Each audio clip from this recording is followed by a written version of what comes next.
নমস্কার, আবারও চলে এসেছি শ্রী শ্রী মা শারদামণির কথা নিয়ে, জীবন ও দর্শন। একদিন মা বললেন, দেখো বাবা, তোমরা ছেলে মানুষ, খুব সাবধানে কাজ করবে। আমার ঠাকুর হাত পাওয়ালা, যদি অসাবধান হও তোমাদের অপরাধ হবে। প্রথম মা নিজে রান্না করে খেতেন।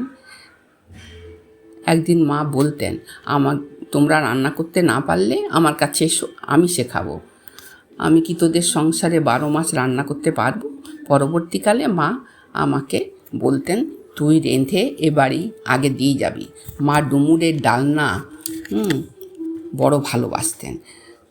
আমরুল শাক, ঘিমে শাক এসব দিয়ে মা ভাত খেতে ভালোবাসতেন। ইন্দুবতীর বড় ছেলে ক্ষুদিরাম, মা তাকে আদর করে ক্ষুদি বলে ডাকতেন। সে ফল খেতে খুব ভালোবাসত, তার জন্যে মা ফলের বন্দোবস্ত করেছিলেন। এমনকি অনেক সময় কলকাতা থেকে পার্সেল করেও পাঠাতেন। খাওয়া শেষে দুধ ভাত মেখে তাকে ডাকতেন। ক্ষুদি সঙ্গে সঙ্গে পিসিমা বলে সেখানে হাজির হতেন। একবার মা কলকাতায় যাচ্ছেন, ক্ষুদি সে কিছুতেই ছাড়বে না। শেষে মা কী করলো, তার হাতে সোনার আংটিটা তার হাতে পরিয়ে দিল, আর এক কুদো মিশ্রি দিল, আর বলল, যখনই কান্না পাবে এই মিছরিগুলো খাবি আর আমার কথা ভুলে যাবি।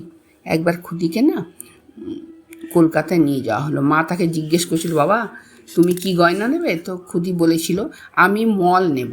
মা বলল, ও গোপালের পায়ে নুপুর আছে, ঠিক আছে, তোমাকেও মল গড়িয়ে দেবো। মা গোলাপ মাকে দিয়ে মল গড়িয়ে দিয়েছিলেন। আর একদিন ক্ষুদিকে মা জিজ্ঞেস করেছিল, কী দিয়ে ভাত খেয়েছিস? ক্ষুদি বলল, আমার মা এত বড় একটা মাগুর মাছ কিনেছে। কত বড় বাবা? এত বড়। তোমাকে দিয়েছিল? আমাকে একখানি দিয়েছিল। ধন্যবাদ। আমার ভিডিও ভালো লাগলে অবশ্যই লাইক কমেন্ট করবেন, আর একটা সাবস্ক্রাইব।